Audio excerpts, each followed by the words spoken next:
नमस्कार, मी सारिका. S9च्या बातमीपत्रात आपलं स्वागत. एक नजर आजच्या ठळक घडामोडींवर. भांडूपमध्ये 21 वर्षीय बिगारी कामगाराचा संशयास्पद मृत्यू, तर ठाण्यातील सिव्हिल रुग्णालयात कामगार वस्ती स्वच्छता कामाला शुभारंभ. S9च्या पाठपुराव्यावरती प्रशासनाला आली जाग. तर स्वर्गीय दिनाबाबा पाटील प्रतिष्ठानतर्फे नृत्य तसेच खेळ स्पर्धा संपन्न.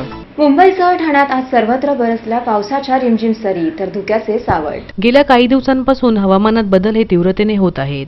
कधी थंडी तर कधी गरमी. या सर्व बदलांना नागरिक सामोरे जात आहे. 5 ते 6 दिवसांपासून थंडीत मोठ्या प्रमाणात वाढ झाली आहे.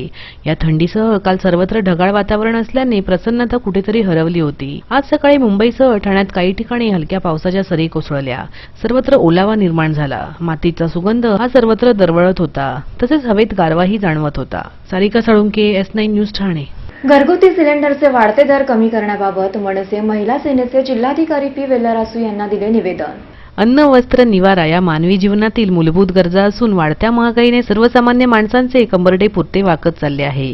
गेल्या 5 वर्षात स्वयंपाकघरातील आवश्यक घटक असलेल्या सिलेंडरचे भाव गगनाला भिडले असून सबसिडीची योजना ही सर्वसामान्य महिलांना त्रासदायक ठरत आहे.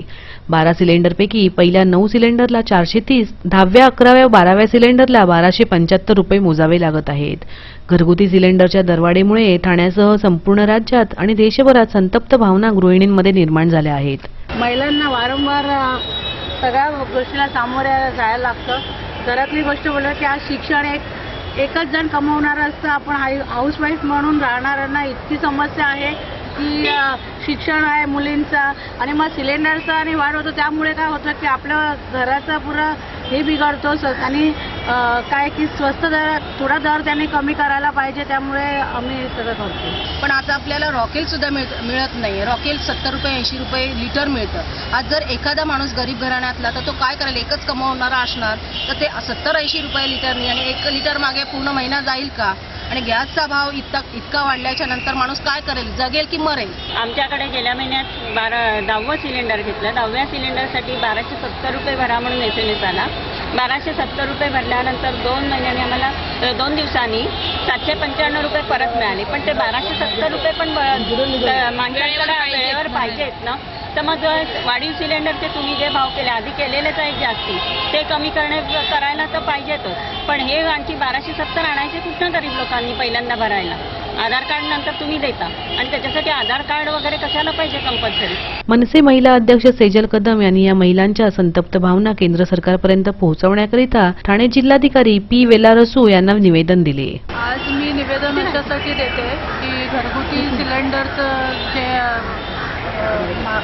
दर वाढलेले त्याच्याबद्दल नागरिकांमध्ये विशेषतः महिलांमध्ये जे त्यांच्या अगदी स्वयंपाकघरातली ती एकदम महत्त्वाची गोष्ट आहे, त्याचे जे वाढते दर झालेले त्या बाबतीत आम्ही आंदोलनाचा इशारा देणार आहे. आज जिल्हाधिकारी कार्यालयाला निवेदन देऊ. जिल्हाधिकारी पी. वेलारसू यांनी महिलांच्या भावना लक्षात घेत शासनाकडे भूमिका मांडण्याचे आश्वासन दिले. व्हिडिओ जर्नलिस्ट अनिरुद्ध ओसरमकरसह सारिका साळुंके, S9 न्यूज, ठाणे. S9च्या बातमीपत्रात वेळ झाली अल्पशा विश्रांतीची.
ठाणे महानगरपालिका हद्दीत घर घेताय का?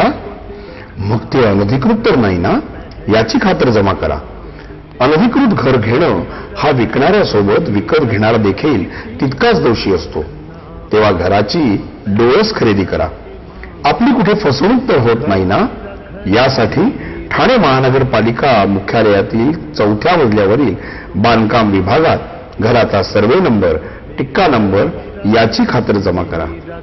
घराचं स्वप्न अवश्य करूया साकार, पण अनधिकृत घराचा नका करू कधीही विचार. अधिकृत घर म्हणजे उद्याची देखील निश्चिंती.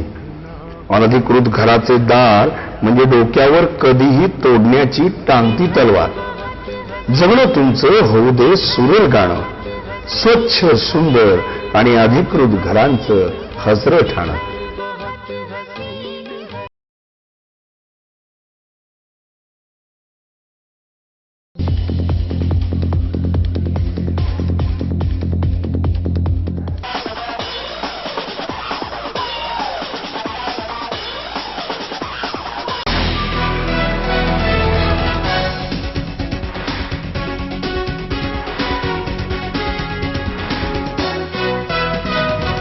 S9च्या बातमीपत्रात आपलं स्वागत. स्वर्गीय दिनाबाबा पाटील प्रतिष्ठानतर्फे आयोजित कला क्रीडा व सांस्कृतिक महोत्सवात मुलुंडमध्ये सोलो आणि ग्रुप डान्सचे आयोजन, तर भांडूपमध्ये कबड्डी खो खो स्पर्धा संपन्न.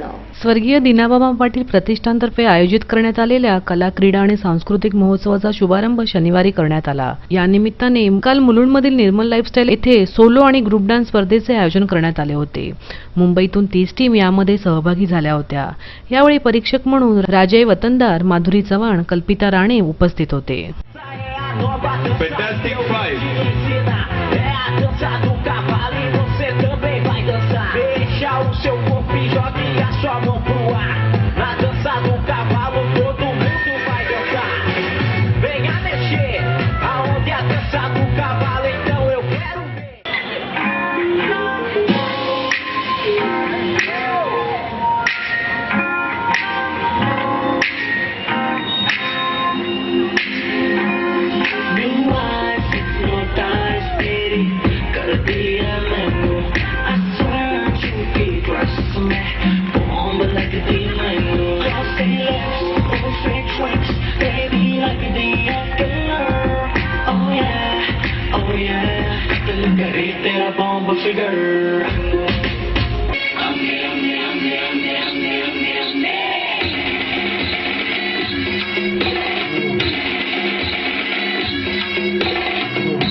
तर कबड्डी स्पर्धेचे आयोजन भांडूपमध्ये अरुणोदय टॉवर जवळील पालिका मैदानात करण्यात आले होते. या स्पर्धेचे 13वे वर्ष असून या स्पर्धा पहिल्यांदाच मॅटवर खेळण्यात आल्या. एकूण 42 संघ या स्पर्धेत सहभागी झाले होते. या कबड्डी स्पर्धेविषयी स्वर्गीय दिनाबाबा पाटील प्रतिष्ठानच्या ट्रस्टी पल्लवी पाटील आणि आयोजक संदीप चव्हाण यांनी अधिक माहिती दिली.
मी प्रथमतः स्वर्गीय दीनाबा पाटील प्रतिष्ठानचे आभार मानतो. खासदार संजय भाऊंचे आणि विश्वस्त पल्लवीताई यांनी माझ्यावरती जी मोठी जबाबदारी टाकली आणि माझ्या शब्दाला मान देऊन मैदानावरनं मॅटवरती कबड्डी आणण्याचा जो माझा एक प्रयत्न होता तो इथे मी पूर्ण केला.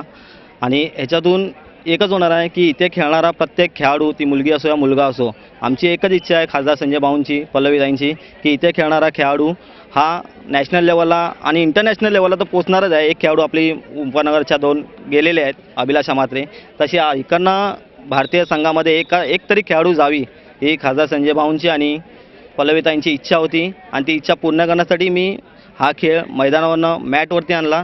आता बघूया खेळाडू आणि काय त्याला न्याय देत आहेत. आणि पुढच्या वर्षी नक्की इथला एक खेळाडू भारतीय संघात असेल आणि खासदार संजय भाऊंची ही इच्छा आहे ती लवकरच पूर्ण होईल. पराग शाळेमध्ये क्रीडा महोत्सवाचे आयोजन करण्यात आले आहे. सोमवारी झालेल्या खो खो स्पर्धेमध्ये 24 शाळांनी सहभाग घेतला होता. 14 वर्षाखालील मुले गटात सह्याद्री विद्या मंदिर संघ विजयी झाला असून पराग शाळेतील संघ उपविजयी झाला, तर 14 वर्षाखालील मुलींच्या गटात सह्याद्री विद्या मंदिर संघ विजयी झाला असून टेंबीपाडा शाळेतील संघ उपविजयी झाला आहे. या स्पर्धांमध्ये मुलांचा उत्साह दिसून येत असल्याचे आयोजक विकास गवळी यांनी सांगितले. स्वर्गीय दीनाबा पाटील प्रतिष्ठान आयोजित खेल क्रीडा सामाजिक महोत्सवामध्ये सन्माननीय खासदार संजय भाऊ यांनी फार मोठ्या प्रमाणात हा खेल महोत्सव आयोजित केलेला आहे. आणि जवळजवळ 7 वर्ष आम्ही हा खेल महोत्सव मोठ्या प्रमाणात आयोजित करत असतो. आणि भांडूप, मुलुंड, विक्रोळी, घाटकोपर, गोवंडी या उपनगरातील सर्व खेळाडूंना खेळण्याची संधी हा मोठ्या प्रमाणात उपलब्ध करून दिली जाते.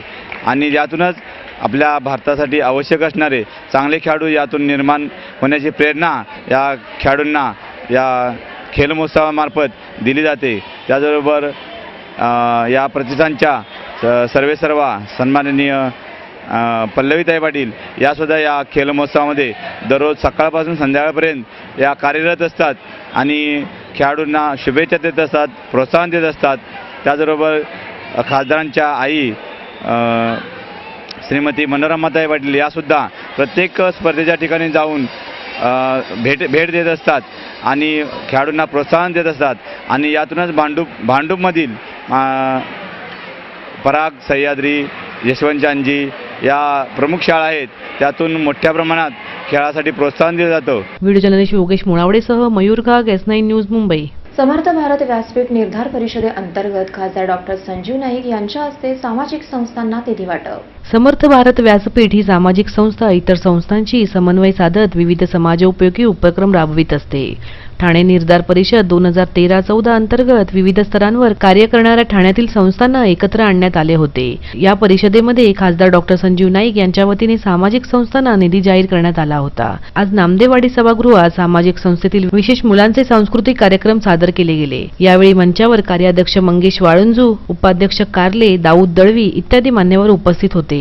गतिमंद मुलांचा विकास करणारी स्नेहल, रेल्वे फलाटावरील मुलांचे मनपरिवर्तन करणारी राष्ट्रीय स्वयंसेवक संघ, प्रगती संस्था, पर्यावरण विषयक उपक्रम राबविणारी हरियाली संस्था यांना समाजोपयोगी राखीव निधी खासदार डॉक्टर संजीव नाईक यांच्या हस्ते देण्यात आला. यावेळी खासदार डॉक्टर संजीव नाईक यांनी समाजात उल्लेखनीय कामगिरी करणाऱ्या संस्थांचे कौतुक करीत त्यांना पुढील कार्यास शुभेच्छा दिल्या. व्हिडिओ जर्नलिस्ट अनिरुद्ध ओसरमकरसह सारिका साळुंके, S9 न्यूज, ठाणे. S9च्या बातमीपत्रात वेळ झाली अल्पशा विश्रांतीची.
महानगरपालिका हद्दीत घर घेताय का? मग ते अनधिकृत तर नाही ना, याची खातर जमा करा. अनधिकृत घर घेणं हा विकणाऱ्यासोबत विकत घेणारा देखील तितकाच दोषी असतो. तेव्हा घराची डोळस खरेदी करा. आपली कुठे फसवणूक तर होत नाही ना, यासाठी ठाणे महानगरपालिका मुख्यालयातील 4थ्या मजल्यावरील बांधकाम विभागात घराचा सर्वे नंबर, टिक्का नंबर याची खातर जमा करा. घराचं स्वप्न अवश्य करूया साकार, पण अनधिकृत घराचा नका करू कधीही विचार. अधिकृत घर म्हणजे उद्याची देखील निश्चिंती. अनधिकृत घराचे दार म्हणजे डोक्यावर कधीही तोडण्याची टांगती तलवार. जगणं तुमचं होऊ दे सुरेल गाणं, स्वच्छ सुंदर आणि अधिकृत घरांचं हसरं ठाणं.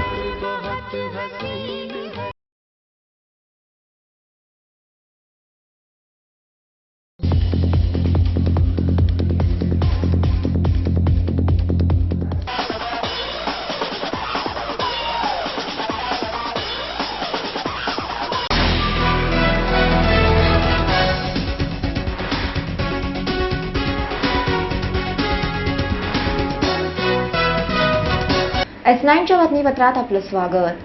रुनवाल ग्रीन येथील इमारत क्रमांक 7 मध्ये मनिरुल अली या 21 वर्षीय बिगारी कामगाराचा संशयातरित्य मृतदेह आढळला असून भांडूप पोलीस पुढील तपास करीत आहेत. हाजुरी विभागात आमदार एकनाथ शिंदे यांच्या हस्ते नागरी कामाचा शुभारंभ. हाजुरी तसेच हाजुरी नाक्याजवळ नगरसेवक अशोक वैती यांच्या मार्गदर्शनाखाली UTWT रस्ते 14 इंची पाणी पुरवठा लाईन टाकली जाणार आहे. नागरिकांच्या आवश्यक व मूलभूत सुखसुविधा लक्षात घेता विविध विकास कामे येथे राबवली जाणार आहेत. शिवसेना ठाणे जिल्हा संपर्क प्रमुख आमदार एकनाथ शिंदे, नगरसेवक संतोष वडवले, रमेश वैती यांच्यासह विविध शिवसैनिक येथे उपस्थित होते. आमदार एकनाथ शिंदे यांच्या हस्ते या विकास कामांचा श्रीफळ वाढवून शुभारंभ करण्यात आला. स्थानिक नगरसेवक अशोक वैती यांनी या विकास कामांची माहिती दिली. Sarika Salunkhe, S9 news Thane. नव्या वर्षात कळवावासियांना 3 फ्लायओव्हर ब्रिजची भेट देण्यात येणार असल्याची माहिती आमदार जितेंद्र आव्हाड यांनी देत आगामी काळातील निवडणुकीबाबत शिवसेना पक्षप्रमुख उद्धव ठाकरेंवर केली टीका. कळवावासियांच्या समस्यांचा शासनाकडे पाठपुरावा करीत जितेंद्र आव्हाड नवीन वर्षात काही प्रकल्पांची भेट नागरिकांना देणार आहेत. आरक्षित नाट्यगृह, भूखंड, अँफीथिएटर, कळवा, विटावा, ठाणे स्टेशनशी संलग्न असा 33 कोटींचा फ्लायओव्हर ब्रिज देण्यात येणार असल्याची माहिती आमदार जितेंद्र आव्हाड यांनी पत्रकार परिषदेत दिली. या ब्रिजमुळे गणपतीपाडा नागरिकांचा कळवा स्टेशनकडे जाण्याचा त्रास तसेच या परिसरात होणारे रेल्वे अपघातही कमी होतील असे आश्वासन त्यांनी दिले. त्याचबरोबर केंद्रीय कृषी मंत्री शरद पवार हे आगामी निवडणूक लढणार नसल्याचे जाहीर केले असतानाही उद्धव ठाकरे त्यांना निवडणूक लढावी असे आवाहन करीत असल्याने शिवसेनेच्या अपुऱ्या ज्ञानावर टीका केली आहे. मला स्वतःला अभिमान वाटतोय की कळव्यामध्ये ठाण्यापेक्षा सुंदर आणि मोठे नाट्यगृह उभे राहणार. 3 एकरच्या पेक्षा अधिक म्हणजे 3 एकर 7 गुंठ्याचा भूखंड हा सरकारने ड्रामा थिएटरसाठी मान्यता देऊन महानगरपालिकेकडे पाठवलेला आहे. त्यामुळे महानगरपालिका आता त्याच्यावर कारवाई करेल अशी आमची अपेक्षा आहे. त्याचबरोबर कळवा नाका आणि विटावा येथे 2 FOBs असावेत यासाठी आम्ही प्रयत्नशील आहोत.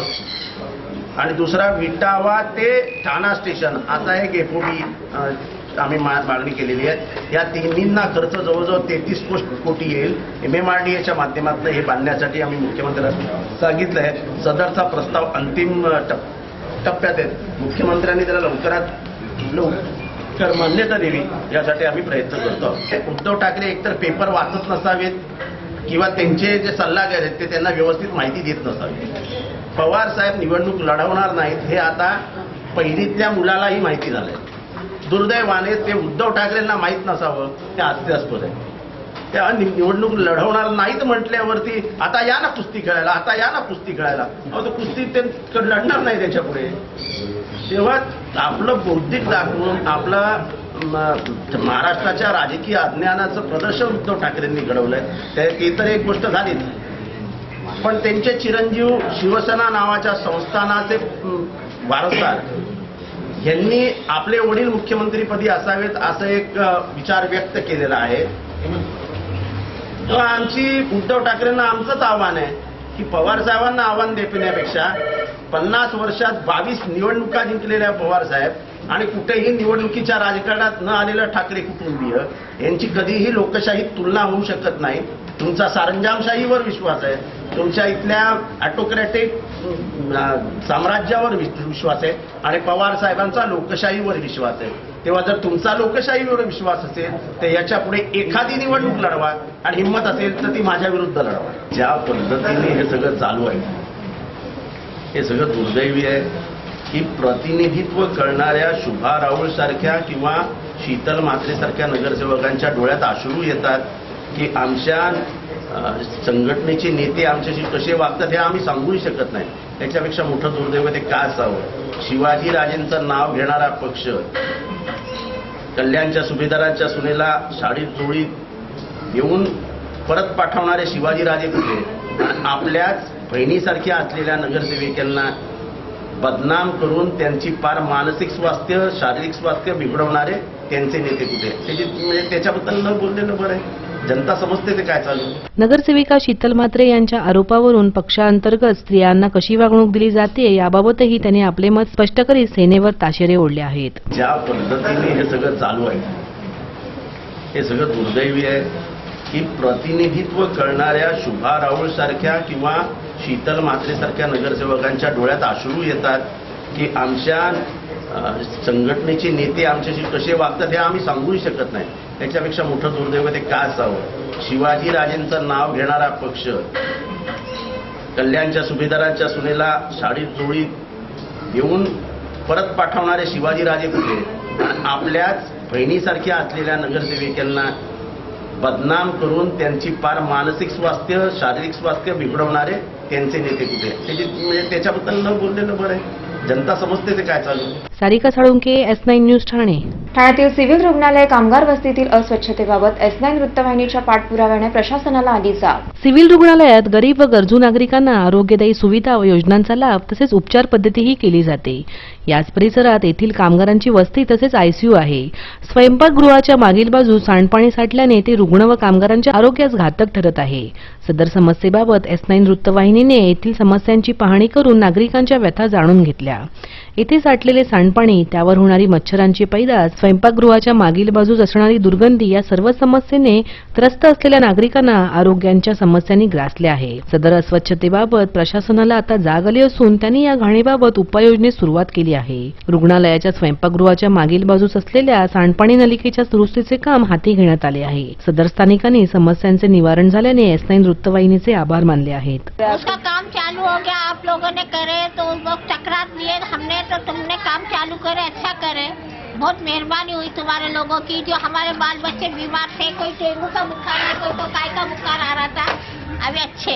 तो भी हमारी प्रॉब्लम थी सब सॉल्व हो गई. अभी हमारे को कोई परेशानी नहीं. मतलब जो हम चाहते थे वो अभी वो सब गंदगी थी जो सब सॉल्व हो जाएगी. मतलब अभी काम चालू कर दिया ना वहाँ से. अभी 8-15 दिन में यहाँ तक यहाँ से शुरू हो जाएगा. अभी जो भी गंदा पानी है तो अपने आप ही सूख जाएगा ना वो. बहुत बहुत धन्यवाद उनका, बहुत बहुत आभार है जो हमारी सुनी. मैडम को उन्होंने एक्शन जल्दी लिया. बहुत बहुत उनका भी धन्यवाद है जो हमारी प्रॉब्लम थी उन्होंने सुनी और कार्रवाई करी और इतना काम चालू करवा दिया. बहुत आभार है उनका. आपके भी चैनल के हम आभारी जो आप यहाँ तक आए और हमारी रिपोर्ट ली आपने, हमारी मदद करी. आपको भी धन्यवाद. Sarika Salunke, S9 news Thane. शेवटी पुन्हा एक नजर आजच्या ठळक घडामोडींवर. भांडूपमध्ये 21 वर्षीय बिगारी कामगाराचा संशयास्पद मृत्यू. तर ठाण्यातील सिव्हिल रुग्णालयात कामगार वस्ती स्वच्छता कामाला शुभारंभ. S9च्या पाठपुराव्याने प्रशासनाला आली जाग. तर स्वर्गीय दीनाबाबा पाटील प्रतिष्ठानतर्फे नृत्य तसेच खेळ स्पर्धा संपन्न. S9च्या बातमीपत्रात इथेच थांबू. तोपर्यंत नमस्कार.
महानगरपालिका हद्दीत घर घेताय का? मग ते अनधिकृत तर नाही ना, याची खातर जमा करा. अनधिकृत घर घेणं हा विकणाऱ्यासोबत विकत घेणारा देखील तितकाच दोषी असतो. तेव्हा घराची डोळस खरेदी करा.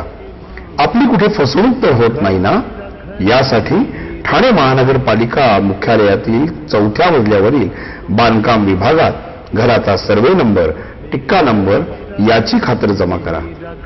घराचं स्वप्न अवश्य करूया साकार, पण अनधिकृत घराचा नका करू कधीही विचार. अधिकृत घर म्हणजे उद्याची देखील निश्चिंती. अनधिकृत घराचे दार म्हणजे डोक्यावर कधीही तोडण्याची टांगती तलवार.